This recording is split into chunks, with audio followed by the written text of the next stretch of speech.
Азаттык радиосунда Данисте телеберүүсү бүгүнкү программанын айрым темалары. Нарындагы жаңы мектептин курулушу каражаттын айынан токтоп калды. Быйыл бүтпөй калып, кышка калчу болсо, анда отопление, водопровод, теплотрассалар коркунучта. Тоңуп жарылат, нарындын суу билесиздер. Бир үйдүн түйшүгүн тарткан окуучу кыз Айчүрөк оорукчан апасы жана иниси менен кайрадан көчөдө калганы турат. Ошо август бүткүчө иштесем, окуу жакка кийим кылайын дегем. Ошо биздин квартирадан чыгарып атат, ошого дагы бир аз акча тапсам. Кыргызстандын президентинин кызы Алиянын орусча жазган макалаларынан тарта Пушкин, Есенинди кыргызча сүйлөткөн, котормолчулук кылган окуучу Нурболот Азаматов. Эми 80ден ашын жыл мурун жазылган бул ырды ошол бойдон которуп койсоң, окурманды табыш оор болот да. Муну заман талабына ылайык, азыркы окурмандардын табитине ылайык бериш керек. Аты жөнүм Сабыр Абдумамунов, эсенсизби? Эс алуудан кийин Данисте телеберүүсү өз ишин кайрадан улантат. Көрсөтүүнүн нарындан келген баян менен баштайлы. Нарын районуна караштуу Эчки Баш айылындагы 1 жыл мурда бүтөт деген мектептин курулушу токтоп калды. Көбү бүтүп, азы калганда каржылоо токтоп калган бул жаңы билимкана жер үй алтын кенинин эсебинен курулмак болгон 100 мектептин бири экен. Нарындагы кабарчыбыз Мирлан Кадыров маселени жеринен сураштырып келди. Бул Эчки Башыдагы 235 орунду орто мектептин жаңы имаратынын курулушу 2016 жылдын март айында башталган. Ошол убакытта тендерден утуп алган эки арас курулуш компаниясы 8 айда жаңы имаратты куруп бүтүп, колдонууга беребиз деп убада кылган. Бирок 68 миллион сомго эсептелинген акча өкмөттөн толук бөлүнбөй, учурда курулушу токтоп калды. Отопление, водопровод, теплотрассанын баары сууда турат. Ана быйыл бүтпөй калып, кышка калчу болсо, анда отопление, водопровод, теплотрассалар коркунучта. Тоңуп жарылат, нарындын суу билесиздер. Эки кабат мектептин жаңы имаратынын 80% курулушу аяктап калган. Иштин көбү бүтүп, азы калганда каржынын токтошу жаңы окуу жылын жаңы имаратта баштайбыз деп жаткан окуучулар менен мугалимдердин шаабайын суутуп койду. 2 смен менен окуйбуз. Ошо 2 смен болгондо түштөн кийинки бир кружокторду, кошумча сабактарды өтүүгө мүмкүнчүлүк жок болот да. Класстардын баардыгы бош эмес болот. Баардык класстарда эртең менен 1 смен, түштөн кийин 1 смен барып, баардык балдар окушат. Мектептин эски имараты таптакыр жараксыз абалга чыгып калбаса да чатыры жыртылып, жаандын суусун тосуу үчүн мектептин тех кызматкерлери улам бүтөй берип, миң жамачы болуп бүткөн. Ал эми жаңы мектептин имараты сыртынан заңгырап курулушу бүтүп калгандай сезилгени менен ичинде иш жылбай турат. Кат менен райондук администрациянын жетекчисине кайрылдык, ошондой эле өкмөт башчыга, президенттин аппарат жетекчиси Сапар Исаковго кайрылдык, Чынобай Акунучке кайрылдык, билим берүү министрлигине кайрылдык, сайт менен да кайрылып атабыз. Кудай буйрса, билим берүү министрлиги дагы өздөрүнүн иш аракетин жасап атабыз дегенди угуп атабыз. Жер үйдүн эсебинен курулат деген 100 мектептин 12си Нарынга тийген. Деги эле облустагы 150ден ашык мектептин көбү авариялык абалда. Айрым айылдардагы мектептерди өзгөчө кырдаалдар министрлиги мектептин ичине таптакыр кирүүгө болбойт деген бүтүм чыгарып беришкен. Маселен ушул жылы Актала районунун Аккая айылында ушундай абалдагы мектепке кире албаган мугалимдер чатыр, боз үйлөрдү тигишип, окуучулардын бүтүрүү экзамендерин ошол жерден тапшыртышкан. Мирлан Кадыров, Азаттык, Нарын облусу. Эсиңиздеби, 2015 жылы Азаттык майып энесин жана бир тууган инисин багуу үчүн эртеден кечке базарда желим баштык чогултуш деген Айчүрөк аттуу кыз тууралуу баян жазып, кийинчерээк бул үй бүлөгө дүйнөнүн 4 бурчунан жардам бергендер чыккан. Айчүрөк болсо окуусуна көбүрөөк көңүл буруп, базарда иштебей калган болчу. Учурда бул үй бүлөнү камкордукка алган уюм каржылоосун токтотуп, август аягында Айчүрөк арабадагы апасы жана иниси менен көчөдө калганы турат. Азаттык бул бүлөдөн кабар алып, буга чейинки жардамдардын дайын-дарегин сураштырды.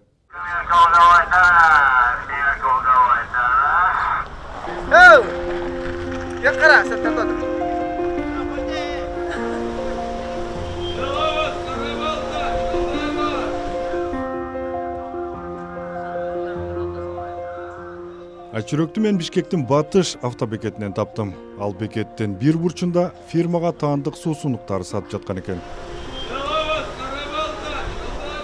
Сыратандын аптабынан чаңкаган жүргүнчүлөр жана айдоочулар улам келип, анын чалап, максым, шербеттерди ичип жатты. Чамок қанша? 10 сом, 20 сом. Кішкенесін істейсің бе?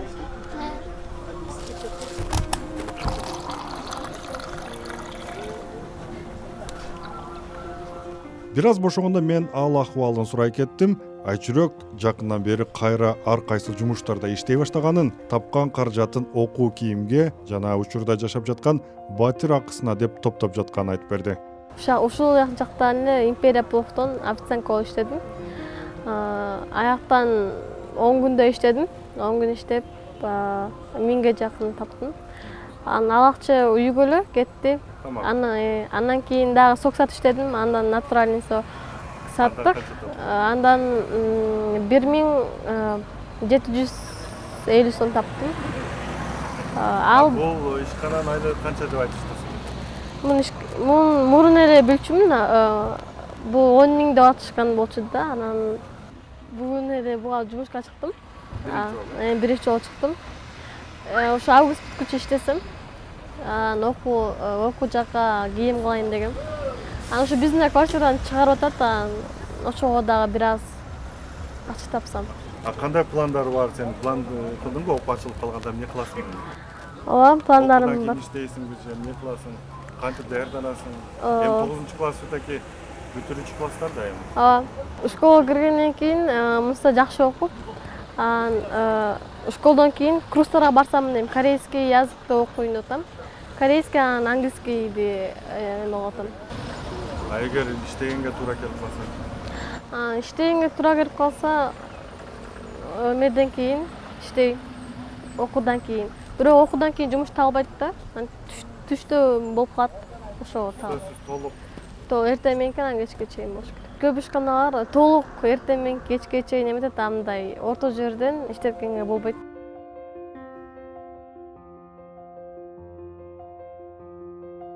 Айчүрөк эми эле иштей баштаган суусундук чыгарган ишкананын кызматкери менен сүйлөшүп көргөнүмдө, чынында реализатор болуп иштеген кыздарга айына 10 000 тегерегинде акча төлөнөрүн. Бирок бул жерде иштөө үчүн кыздар толук бир күн болушу шарт экенин билдирди. Демек Айчүрөк бул жумушта сентябрга чейин эле иштей алат.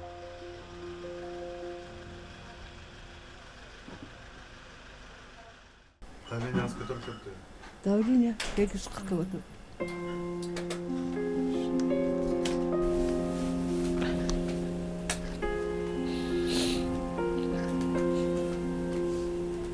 Жагдайды билүү үчүн мен Айчүрөктүн апасы Ырыскан Сулаймановага бардым. Мен барганда Ырыскан эжеге тез жардам кызматы келип, врач дары сайып жаткан экен. Көрсө 1 жылдан бери батир акысын төлөп келген эл аралык уюм каржылык көмөгүн токтоткон экен. Барсам айлайып Арабияга кеткен, болду иштебейт деп айтты. Финанс жакты токтоттук деп айтты. Только детдомдорго эле жардам бере алабыз, калган финанс бүт токтоттук деп ошентип айтышты. Мен эмне кылам эми, мен акта талаада калбадым. Мен эметкен ал киши деген талаада калбайсың. Мен ай сайын көзөмөлгө салып, өзүм проверка кылып турам. Көчөдө калбайсың. Үй салып эметкенче, үй алып эметкенче ушул жерде туруп турасыз деп ушул жерге ийирген мен. Булар жер болсо, булар бир айда салып берип койсо, ошентип атышкан. Бул жерден кыйын болдук биздики. Жер дагы эч ким бөлүп бербейт. Жер дагы булар өкмөткө кайрылган экен, өкмөт башчылар мындайлар келгендер сурап бере берсек, элдин баары келип атат деп коюптур. Ошентип бурага жер бербептир. Концерттен түшкөн, орто жерден биздин эмесинен семьябыздын атынан концерт бериле эле, ал концерттин акчасын банкка салышкан, ошо турушта банкта турат. Ал жерге жетпей алар дагы ошо жер болсо жер алып берсек деле, бирок ал акча да жерге жеткен жок. Ал ошо турушта банкта 150 000 турат ошо банкта. Андан башка жардамда акчалар жана чогулуп атпады эле, алар эмне болду, аларды бул жерден услуга эмелерин бүт өзүм төлөп аттым. 3 000 ашык төлөп аттым. Андан тышкары өзүм дармегимди кылып аттым. Сыймык эң кичи балам да бутугу 2 бута тизесинен алтреттен оор менен оорду эле, аны профессорлорго көрсөтүп эме кылышкан. Ырыскан Сулайманова 1 жылдан ашуун бардык шарты бар батирге киргизип, анын ижара акысын төлөп келген Human Appeal International уюмуна капачылыгы жок экенин, болгону балдары менен ар кимдин эшигин каклап калышын элестетип кыжылат болуп жатканын. Ага кошумча интернетте элдердин бул аял кызын пайдаланып, жатып ичерлик кылып жатат деген пикирлер жүрөгүн эңшерип, оюн санга бөлүп жатканын айтып кейди. Бирок аларга да ыраазымын, карап турган эле. Ал 1 жыл жакшы төлөп берди, ага да ыраазымын. Мен капалыгым жок, просто ушундай ситуация туруп калган, ошого жаман капа болуп калдым да. А сиздин мурдагы жашаган жагыңызга барсаңыз? Ал жерге барайын десем, ал жерге Миясакамды алып койгон ал. Уже ал жерге тор эшикти коюп салышкан. Ал кайра ал жер менен кийирбейт, ал жерге кое бербейт мени. Анан айла жок, ар кайсы ой кетет экен. Көчөдө калам эмем деп ар кайсы ой менен анан Занода деген интернетти чакырып элге журтка кайра кайрылдым. Түрлүү сөздөр жазып атат, бирок ошолорду кайра окуп давлением көтөрүлүп кетти. Ошого да давлением көтөрүлүп кетти окшойт. Жазып атат, кысымды айтыптыр, кысын жертва кылып кысын ортого салып деп. Бул болбойт да, бул менин бир жерден аман эсен болуп алсам, аман болуп турган ошону кылсам бир жөн экен. Келип өскөн, мен жашоомду элге жашоого бербесин, элиме тынчтык берсин, андан көрө ыйман берсин. Биз буга чейин батир акысын төлөп турган Human Appeal International уюмуна бул жагдай боюнча кайрылганыбызда учурда уюмдун Кыргызстандагы жетекчилиги алмашканын, эми бул уюм бир гана балдар үйүнө көмөк берүү багытында иш алып бараарын билдирди. Ырыскан Сулаймановдун айтымында жеке үй салып берүү сунуштары менен жогорудагы уюмдан башка дагы бир канча демөөрчүлөр чыккан. Бирок жер аянты табылбай койгон. Бардык демөөрчүлөрдүн сунушу үйдүн курулуш иштерине гана көмөк көрсөтүү болгондуктан Сулаймановдор өкмөткө, мэрияга дагы бир канча саясатчыларга кайрылган. Бирок эч кандай жооп болгон эмес. Чоңдордун баарына заказсыз почта менен кат жөнөткөн. Качан кайрылдыңыз акыркы жолда? Бир ай болуп калды. Эч кимден жооп алган жокмун мен. Сооронбай Жээнбековго премьер-министрге кайрылгам. Ага жазылып барсам дагы жок деп жолуктурбай коюшту. Ошолорго баарына жөнөткөм. Эч ким менен. Эмне деп атышат сизди? Тиги хозяин менен сүйлөштүңүзбү? Хозяйкам жакшы адам. Алда сөз жок. Хозяйкам 27-сине чейин бул айды күтүнөн элек да. 27-сине чейин срок берди. Мага жер берип койгула деп кайрылдым мэрге. Эмне вопрос менен дейт. Мен үйүм жок, жайым жок. Квартирада турам. Участок жагынан чечип берсе, личный вопрос менен жолугайын дегенде ошентсем, тигижекиле ошентип айтты. Данныйымды жазып калдым, номеримди жазып калды. Жолугар күнү бир күн мурун звонить этебиз, анан келесиз жолугасыз деп койду. Эми алар качан звонить этип, качан барып жолугам билбейм ал кишиге да. Сооронбай Жээнбеков да ошенткен. 25-inde өткөн айдын 25-inde деп жазды да, 23-inde барсам Ошто экен.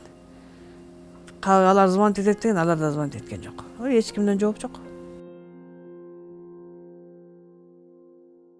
Бул үй бүлө жөнүндө бир аз айтып кетейин. Мындан 2 жылдай илгери Азаттык мектептен кийин базарга желим баштыктарды терип, аны сатып, инсульттан кийин майып болуп калган апасын жана инисин багып жашаган 13 жаштагы Айчүрөк аттуу кыздын тагдырын баяндаган эле. Көп өтпөй эле түйшүккө эрте байланган кайраттуу кызга бир эле кыргызстандыктар эмес, дүйнөнүн 4 бурчунан жардам берүүчүлөр чыккан. 2015-жылдын март айында Айчүрөк жана анын үй бүлөсүн Human Appeal International уюмунун Кыргызстандагы жетекчиси бардык шарты бар батирге көчүрүп, ушул айга чейин ижара акысын төлөп келди. Элден түшкөн каражат менчик батирге же участокко ылайык чогулгандыктан түшкөн каражат күнүмдүк тиричиликке короп кеткен. Учурда кайрымдуулук концерттен чогулган 150 000 сомдой сумма атайын ачылган банк эсепте сакталып турат. Айтмакчы, быйыл 15 жашка толгон Айчүрөк сентябрда 9-класска барат. Ал дайыма окуусун таштабасын. Келечекте англис тилин үйрөнүп, медициналык билимге ээ болууну кыялданат.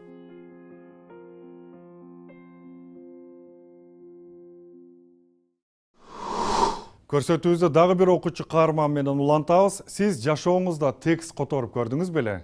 Ал эми адабый чыгарманы которуу андан экесе кыйын экенин да билсеңиз керек.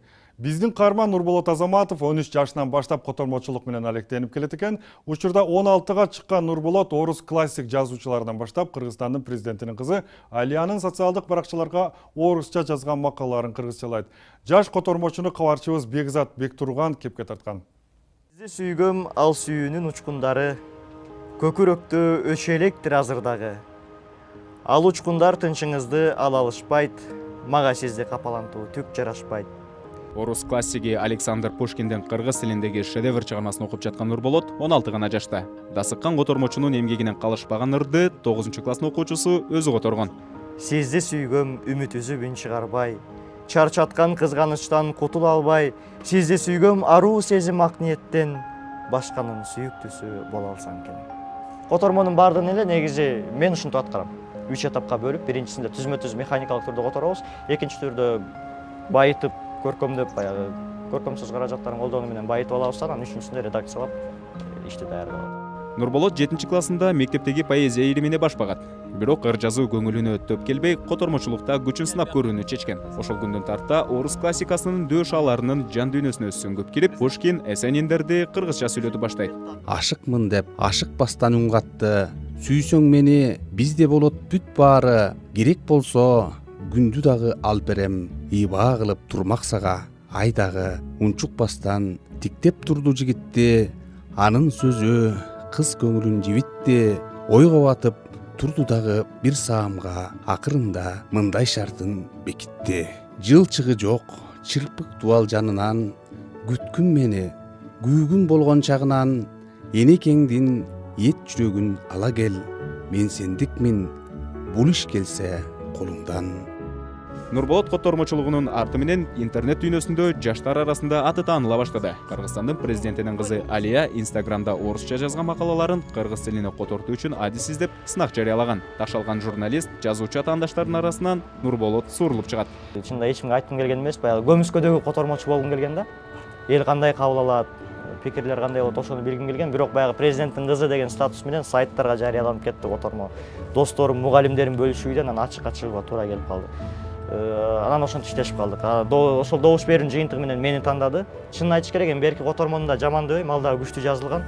Бирок ал бир аз жөнөкөйлөтүп койгон да тилдичи.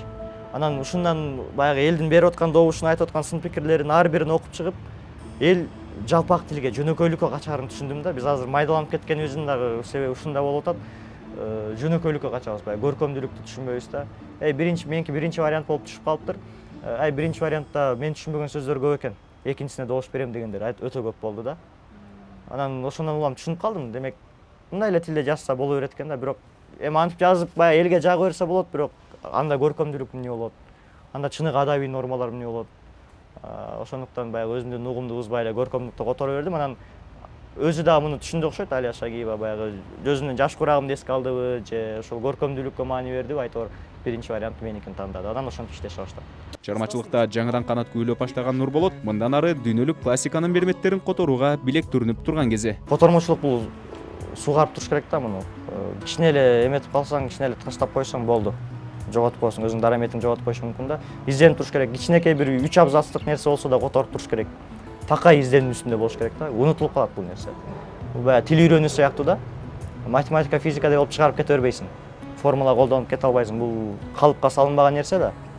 Мейкиндик, ачык нерсе. Изденип туруш керек дайым.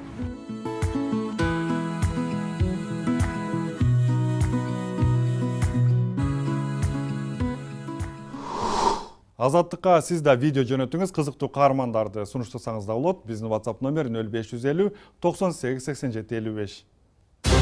Азаттык үн алгысы чет жактарда жашаган мекендештер арасында журтташтардан 100 сунуш сынагын жарыялайт. Сиз өзүңүз жашаган өлкөдөн Кыргызстанга өрнөк, сабак болчу көрүнүштө, кызыктуу мисалды же саамалыкты көрсөңүз, аны баяндап бизге сүрөт, видео же текст түрүндө жөнөтсөңүз болот. Азаттык бала бакча, мектеп, транспорт, калкты тейлөө, бизнес деги эле элдин жашоо турмушуна оң таасир этчү баардык сунуштарды күтөт. Жеңүүчүлөр баалуу белектер менен сыйланат. Материалдар 31-августка чейин кабыл алынат. Сиз Азаттыктын Данисте телеберисин көрүп жатасыз. Студияда Сабыр Абдумомунов, алдыдагы баяндар. Таласта өз үйүн аутизм жана Даун синдрому менен жабыркаган балдар үчүн реабилитациялык борборго айландырган Абдумалик Ахматовдун жаратмандыгы. Бала биз менен 10 саат биз менен болот. Ошол учурда биз балдарга ушул болушунча ушул социалдык кызматтын бүт түрүн көрсөткөнгө аракет кылабыз. Журтташтар түрмөгүнөн Швейцарияда дарыгер болуп иштеп жаткан Асан Кочкоровдун демилгеси менен Баткен шаарында иштей баштаган алгачкы көз оорулары үчүн бөлүм тууралуу кеп кылабыз. Бир жума болбоду, операциядан жакшы чыктым мен. Жакшы эртең выписать этем деп атат.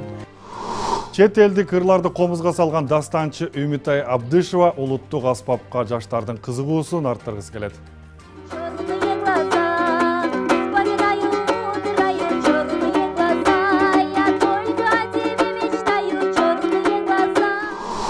Данисте телебаяндар журналын таластык Абдумалик Ахматовдун жаратмандыгы менен уланталы. Каарманыбыз Талас шаарында өзүнүн үйүн аутизм жана Даун синдрому менен жабыркаган балдар үчүн реабилитациялык борборго айландырып салыптыр. Учурда бул борборго 80дей бала келип кетип, 18 бала туруктуу тарбияланып жатат экен. Дагы бир жакшы кабар, Кызыл Жарым ай коому тарабынан Таласта бул өзгөчө балдар үчүн атайын реабилитациялык борбор курулуп баштаптыр. Кышка барып пайдаланууга да берилери кабарланды. Толугураак кабарчыбыз Альбина Сулайманова баяндайт. 2005 жыл балалуу болгон, мисалы ушу синдром Дауна менен төрөлүп дем алып калды. Азыр балам 11-де, азыр Кудай шүгүр балам тамга танып калды. Компьютер ойнойт, сүйлөйт. Баласынын акыл эс жөндөмдүүлүгү башкалардан айырмаланарын уккан Абдымалик Ахматов 2009-жылы мүмкүнчүлүгү чектелген балдар үчүн теңир колдоо деп аталган борбор ачып, коомдун жардамга муктаж үй бүлөлөрдүн балдарын тарбиялай баштайт. Бирок мэрия бөлүп берген имарат талапка ылайык келбегендиктен балдарды 1 жылдан бери өз үйүндө багып жатат. Иштеп аткан имаратыбыз мэрия тарабынан бизге бөлүнүп демалган өтө тар болуп демалып калды. Анткени бул балдарга кызмат, толук камдуу кызмат көрсөтүш имаратта көп бөлмө болуш керек экен. Точуу жай, тамак ичүүчү жай, сабак өтүүчү жай. Абдумалик Ахматовдун 6 бөлмөлүү үйүнө Таластын ар башка районундагы мүмкүнчүлүгү чектелген 80дей бала келип кетип билим алып турат. Ушул тапта 3 жаштан 15 жашка чейинки 18 бала туруктуу тарбияланууда. Саат 8-тен кечки 6-га чейин, то есть бала биз менен 10 саат биз менен болот. Ошол учурда биз балдарга ушул болушунча ушул социалдык кызматтын бүт түрүн көрсөткөнгө аракет кылабыз. Бет кол жууп, бет жуугандан баштап, кашык кармап, өзү тамактангандан баштап туруп ушул тамга танып, бала ошо сүйлөп, ушул өзүнүн оюн бирөөгө жеткизе алгандай кылып туруп, ошол үйрөтөбүз. Фундаменттер коюлуп, котлован казылды. Буйруса аракеттенип ошо кышка чейин, декабрга чейин бүтүрүп калалы деп аракеттенип атабыз. Главное азыр биздики негизги фундаменти коюлуп, зданиянын кирпичтерин, это кирпичный здание болот, көтөрүлүп, крышасын жаап, айнектерин эме алып койсок, это внутренний отделочный работалар жайдан жүрө берет деп ошону кылып атабыз, үмүттөнүп атабыз. Өкмөттүн облустагы өкүлчүлүгүнүн социалдык мониторинг жана өнүгүү бөлүмүнүн башчысы Нарымбек Токтосунов Талас облусу боюнча Даун синдромуна чалдыккан 11 бала каттоодо турат. Ал эми аутизм менен жабыркагандар каттоодо жок деп билдирди. Аталган оору менен төрөлгөн балдарды тарбиялап, коомго аралаштыруу аракеттерин эл аралык уюмдар ар кандай долбоорлордун алкагында жүргүзүп келет. Анткени менен атайын билим алган адистердин жоктугу, тиешелүү мекемелердин кайдыгер мамилеси аталган оорулуу балдарды кичине кезинен аныктап, аларга атайын адистешкен тарбия берүү жана коомдогу көз карашты калыптандырууга бөгөт болуп жаткан себептердин бири. Ушундан улам Талас областынын бийлиги да аутист балдарды каттоого алууга ашыкпашы белгилүү. Альбина Сулайманова, Азаттык, Талас. Эми журтташтар түрмөгүнө орун берели. Швейцарияда офтальмолог болуп иштеп жаткан журтташыбыз Асан Кочкоровдун демилгеси менен Баткен шаарында алгачкы көз оорулар бөлүмү иштей баштады. Ал көп жылдан бери кичи мекени Баткенде көз оорулары үчүн атайын бөлүмдүн жоктугунан демөөрчүлөрдү издеп, акыры Кызыл Чырым уюму аркылуу заманбап жабдууларды Баткен оорукасына алдырып берген. 12 жылдан бери Швейцарияда жашап иштеп жүргөн Кочкоров Азатка учурда Европанын бир канча мамлекеттеринде иштегенге уруксат берүүчү сертификатка да ээ болгонун айтып берди. Бул Баткен шаарынын тарыхында алгач ирет иштей баштаган көз оорулар бөлүмүнүн пациенттери. Каз катары отургандардын баары эми көздөрүн текшертүү үчүн Ошко же Бишкекке барбай эле Баткенде заманбап жабдык аркылуу дартын аныктатып алышат. Мына азыр немеге келген Баткенге мына көз оорунун немеси аппараттары келип текшерип неме кылсак, мына бир жума болбоду, операциядан жакшы чыктым мен. Жакшы эртең выписать этем деп атат. Рахмат. Өтө жакшы. Ушунчалык колдору жеңил врачтар келген экен. Баткендеги алгачкы көз оорулар бөлүмүнүн ачылышына себепкер журтташыбыз Асан Кочкоров учурда Швейцариянын Базель шаарындагы университеттик көз клиникасында дарыгер-офтальмолог болуп эмгектенет. Биз дарыгерден Баткендеги көз эмкана ачуу идеясы кандай чечке ашканын сурадык. Мен оюмда да, жүрөгүмдө да дайым ошол ой бар болчу. Анан мен деле ошо биякта 1-2 жыл иштедим. Анан ошо жакшы турмуш, жакшы жашоо шартты издеп ошо Швейцарияга барып калдым. Анда биринчи 6 жыл мен бир гана илимий жумушта да иштеп жүрдүм. Андан соң эми ошо мына клиникалык жактан дагы пациенттер менен иштейин, ошол жактан дагы тажрыйба алайын деп ошол жумушка өттүм. Ал жумуш деле оңой болгон жок. Анан ошентип эмгектенип жүрүп, мына 3-4 жыл, азыр 12 жыл болуп калды. 12 жыл барганым 12 жыл болуп калды. Ошо акыркы 4 жыл мурда ПМЖ деп коет, постоянный вид на жительство деген пермит алдым. бирок мен ошо 12 жылдан бери аякта жүргөнүм менен жыл сайын Кыргызстанга келип турам. Жыл сайын мына Кыргызстандагы коллегаларым менен сүйлөшүп турам. Бирдеги акыбал кандай экенин билип көрүп турам. Анан Баткенге барганда ошо алыстан Швейцариядан келиптир биздин өзүбүздүн уулубуз деп көптөгөн кары абышкалар же жаштар деле көз оорулар маселеси менен келип кайрылат болчу. Бирок тилекке каршы мына көз ооруларды аппаратура, оборудование жок. Аябай эле кыйын же почти что болбойт деп айтса деле туура эле болот да. Бишкекке барыңыз же Ошко барып көрдүңүз деп айткандан башка эч нерсени айта албайт болчумун да. Ошол проблема дайыма менин жүрөгүмдү кысып жүрчү. Дарыгер офтальмолог Асан Кочкоров жардам колу Швейцариядагы Кызыл Чырым уюму тараптан келгенин мындайча баяндады. Өзүмдүн тагдырыма дейинби, Кудайга дейинби аябай шүгүр кылам, себеби жакшы адамдар аз эмес экен бул дүйнөдө. Ошону айтып кетиш керек, баса белгилеп кетиш керек. Аябай жакшы адамдар, жакшы уюмдар бар экен. Ошонун бирөөсү мына Швейцариянын Кызыл Крест, Красный Крест деп коет. Ошолор силерге жардам берели деп мен аларга ошо Баткендеги оор акыбалды түшүндүрүп бердим, ошо көз оорулар акыбалын түшүндүрүп бердим, экономикалык ситуацияны түшүндүрүп бердим. Аны алар туура түшүндү окшойт, ошо сразу эле мени колдоп кетишти. Аябай жакшы иш экен, буну колдош керек. Бирок буну терең изилдеш керек, биз жөн эле колдобойбуз. Терең изилдейли деп туруп, анан биринчи 2 жыл мурда бир комиссия жөнөтүштү бул жерге. Ошол комиссиянын мүчөсү кылып мени да дайындашты. Келип биринчи оценочный комиссия предварительно жүргүзүп келдик.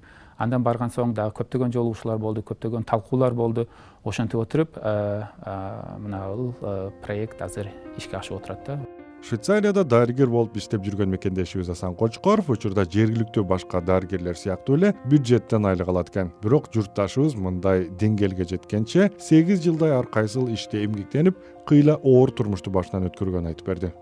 6 жыл илимий иштеп жүргөндө бул мамлекеттин жумушу эмес эле. Биз буну грант проект жазат элек, грант утуп алат элек. Анын гранттын негизинде мен өзүмдүн айлыгымды алып туруп иштейт элек. Анан мен кийин уже неменин клиниканын составына өткөндөн кийин уже мен өзүмдүн айлыгымды мамлекеттен ала баштадым да. Ошондо анан кыйынчылыктар пайда болду да.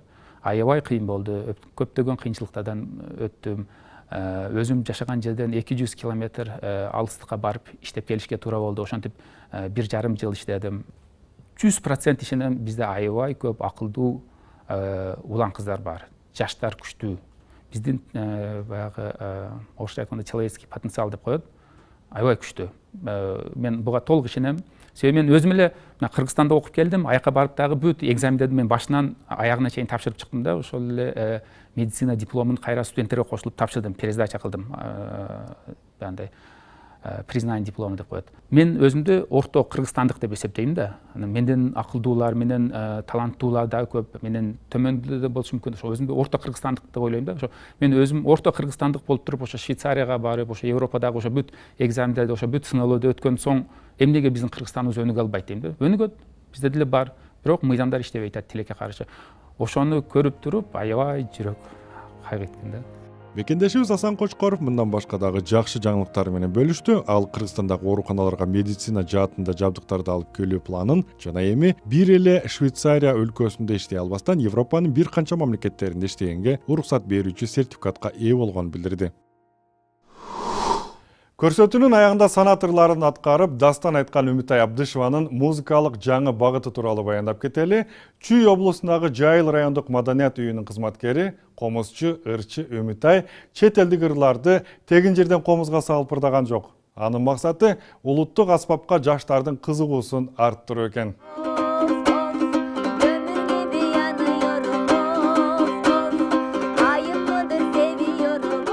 Негизи айтат го, музыканын тили которулбайт депчи. Ал жүрөктүн жана дилиңдин тили деп айтылган сөз бар да. Андыктан музыканын тили бир эле да, кайсы тилде болбосун, ар бир эле музыка комузга салынат.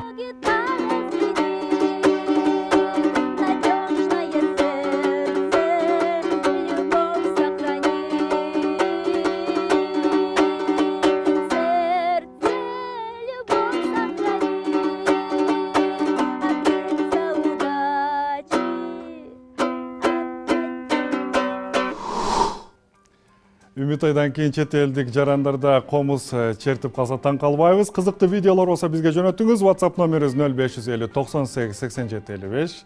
Ушуну менен Данистенин кезектеги чыгарылышы аягына чыкты. Студияда мен Сабыр Абдымомунов болдум. Бардык баян материалдар Азаттык Чекит.org сайтында. Эсен туруңуздар.